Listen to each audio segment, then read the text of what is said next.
የክርስቶስ ተቃዋሚ ማን ነው? ከየት ነው የሚመጣው? ከየትኛውስ ሀገር ይነሳል?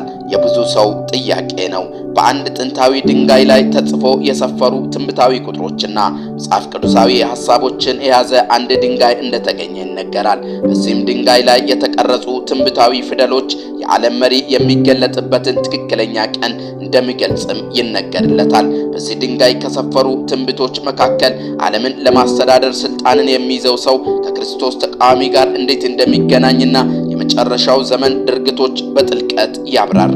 በዘመን ፍጻሜ ዓለምን የሚቆጣጠረው የመጀመሪያው ሰው አውሬ ተብሎ ይጠራል። ታላላቅ ጦርነቶችንም ያደርጋል። ዓለምን ሁሉ ይገዛል። ሁለተኛው ሰው ሐሰተኛው ነቢይ በመባል ይታወቃል። እናም እጅግ ብዙ ታምራቶችን ያደርጋል።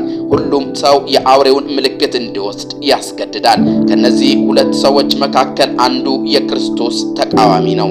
መጽሐፍ ቅዱስ ብዙ የክርስቶስ ተቃዋሚዎች እንደሚመጡ ይናገራል። ይህ የክርስቶስ ተቃዋሚ ሰዎችን ለማሳት የተቀባ ነው። አውሬ የተባለውን የዓለም ገዢ እንዲያመልኩ ሰዎችን በሙሉ ያስገድዳል። ጀርመናዊው ሂትለር ራሱን የዓለም ገዢና አዳኝ አድርጎ በኢየሱስ ክርስቶስ ፈንታ እንደተካ ሁሉ ይህም አውሬ የተባለው ሰው ራሱን አዳኝና የዓለም ሁሉ ገዢ አድርጎ ለሰዎች ሁሉ ያቀርባል። ሰላም ጤና ይስጥልኝ ውድ የመልእክተኛ ሚዲያ ተከታታዮች፣ የጌታ ጸጋና ሰላም በያላችሁበት ለእናንተ ይሁን። ለዚህ ቻናል አዲስ የሆናችሁ ሰብስክራይብ፣ ላይክ፣ ሌሎች እንዲደርስ ሼር በማድረግ አብራችሁን እንድታገለግሉ በጌታ ፍቅር እናበረታታችኋለን። ሰዎች ስለ ጸረ ክርስቶስ ተቃዋሚ ሲናገሩ ከየት አገርና ቦታ ሊነሳ ይችላል ብለው ይጠይቃሉ። በኤርምያስ ምዕራፍ 50 ላይ ስለዚህ የዓለም ገዢ ማንነት አንድ ፍንጭ እናገኛለን። በዚህ ትንቢት ውስጥ ዓለምን ሲገዛ የነበረው የባቢሎን ንጉሥ ናቡከደነጾር ነበር። መጽሐፍ ቅዱስ በኤርምያስ ምዕራፍ 50 ላይ ስለዚህ የዓለም ገዢ ማንነት አንድ ፍንጭ እናገኛለን። በዚህ ትንቢት ውስጥ ዓለምን ሲገዛ የነበረው የባቢሎን ንጉሥ ናቡከደነጾር ነበር። ከ2600 ዓመታት በፊት ናቡከደነጾር የባቢሎን ንጉሥ ነበር። እናም በዓለም ታይቶ የማይታወቅ ኃያል መንግስት ነበረች። ነገር ግን ከጥቂት 10 ዓመታት በኋላ ናቡከደነጾር ሞተ። የባቢሎን መንግስት ተሸነፈች። የባቢሎንን መንግስት ይመራ የነበረው አይነት ሰው ዳግማዊ ናቡከደነጾር በዘመን መጨረሻ እንደ ምልክት ወይም እንደ ምሳሌነት ይጠቀሳል። በመጨረሻው ዘመን ዓለምን የሚቆጣጠረው ሌላ መሪና መንግስት ባቢሎን እንደሆነች የራእይ መጽሐፍ ይናገራል። ባቢሎን የፖለቲካ ኢኮኖሚያዊና ሃይማኖታዊ ኃይልን ትወክላለች። የክርስቶስ ተቃዋሚ የት እንደሚገኝ በትክክል ለመረዳትና መቼ እንደሚገለጥ ትንቢታዊ ምስጢሮችን እንመልከት። በትንቢተ ዳንኤል ምዕራፍ 4 ከቁጥር 10 እስከ 17 እንዲህ ይላል። የራሴ ራእይ በአልጋዬ ላይ ይህ ነበር። እነሆ በምድር መካከል ዛፍ አየሁ። ቁመቱም እጅግ ረጅም ነበር። ዛፉም ትልቅ ሆነ፣ በረታም። ቁመቱም እስከ ሰማይ ደረሰ። መልኩም እስከ ምድር ሁሉ ዳርቻ ድረስ ታየ። ቅጠሉም የተዋበ ነበር፣ ፍሬውም ብዙ ነበር፣ ለሁሉም መብል ነበረበት። ከጥላውም በታች የምድር አራዊት ያርፉበት ነበር። በቅርንጫፎቹም ውስጥ የሰማይ ወፎች ይቀመጡ ነበር። ሥጋ ለባሹ ሁሉ ከእርሱ ይበላ ነበር። በአልጋዬ ላይ በራሴ ራእይ አየሁ። እነሆ አንድ ቅዱስ ጠባቂ ከሰማይ ወረደ። በታላቅ ድምፅም እየጮኸ እንዲህ አለ፣ ዛፉን ቁረጡ፣ ቅርንጫፎቹንም ጨፍጭፉ፣ ቅጠሎቹንም አራግፉ፣ ፍሬውንም በትኑ። አራዊትም በመስክም ውስጥ በብረትና በናስ ማሰሪያ ታስሮ ይቆይ።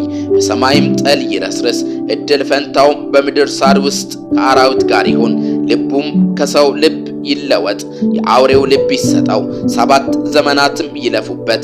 ልዑል በሰዎች መንግስት ላይ እንዲሰለጥን ለወደደው እንዲሰጠው፣ ከሰው የተዋረደውን እንዲሾምበት ሕያዋን ያውቁ ዘንድ ይህ ነገር የጠባቂዎች ትእዛዝ፣ ይህም ፍርድ የቅዱሳን ቃል ነው።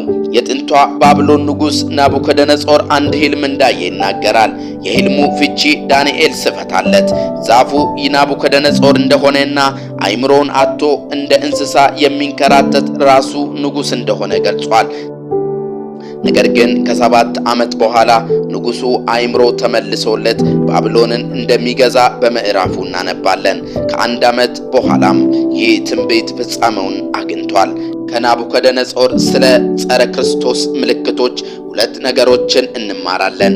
የመጀመሪያው ፍንጭ በሕልሙ ዛፍ ሆኖ በመገለጡ በዘመን መጨረሻ አውሬው የተባለው ሰው ሁሉን እንደሚገዛ የሚያመለክት ነው። በተጨማሪም ዛፉ የባቢሎንን መንግስት ሊወክል ይችላል።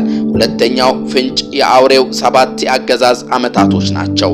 በራእይ መጽሐፍ ምዕራፍ 12 ቁጥር 14 ላይ እንደተገለጸው አንድ ዘመን ዘመናትም የዘመናትም እኩሌታ ተብሎ ተጠቅሷል።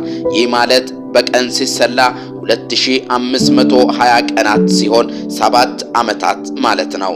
ውድ የመልእክተኛ ሚዲያ ተመልካቾቼና አድማጮቼ አውሬው የተባለው ይህ የዓለም ገዢ ከባቢሎን እንደሚወጣ ከዳንኤል ምዕራፍ 4 ላይ መረዳት እንችላለን። በዮሐንስ ራእይ ምዕራፍ 17 ቁጥር 5 ላይ ታላቅቱ ባቢሎን በሚል ምስጢራዊ ስም ተጠቅሳለች። ታላቅቱ ባቢሎን ምሳሌያዊ ናት። ቃል በቃል አንዲት ሴት ሊያመለክት እንደማይችል ግልጽ ነው። በተጨማሪም ታላቅቱ ባቢሎን ዓለም አቀፋዊ ድርጅትን የምትወክልና ፖለቲካዊ እንዲሁም ሃይማኖታዊ መልክ ያላት መሆኑን መግለጽ ይቻላል። ይህቺ ዓለም አቀፍ ተጽዕኖን የምታሳድረው ባቢሎን የአውሮፓ ምድር እንደሆነችም ብዙዎች ያምናሉ። ጸረ ክርስቶስ ተቃዋሚ በቀጥታም ሆነ በተዘዋዋሪ ከአውሮፓ ምድር ምናልባትም በጀርመን ተወልዶ በመጨረሻም ጀርመንንና አውሮፓን እንዲሁም መላው ዓለምን ይቆጣጠራል ተብሎ ይጠበቃል። ውድ ወዳጆቼ አውሬው ወይም ሐሰተኛው ነቢይ የክርስቶስ ተቃዋሚ ከየትኛውም ቦታ ከየትኛውም አገር ቢመጣ ተቃዋሚ ነው። ስለዚህም የኢየሱስ ክርስቶስን ዳግም ምጽአት እየተጠባበቅን በጸሎት እንትጋ። ይህ መልእክታችን ነው። ይህንን ቻናል ሰብስክራይብ፣ ላይክ፣ ለሌሎች እንዲደርስ ሼር በማድረግ አብራችሁን አገልግሉ። እግዚአብሔር ይባርካችሁ።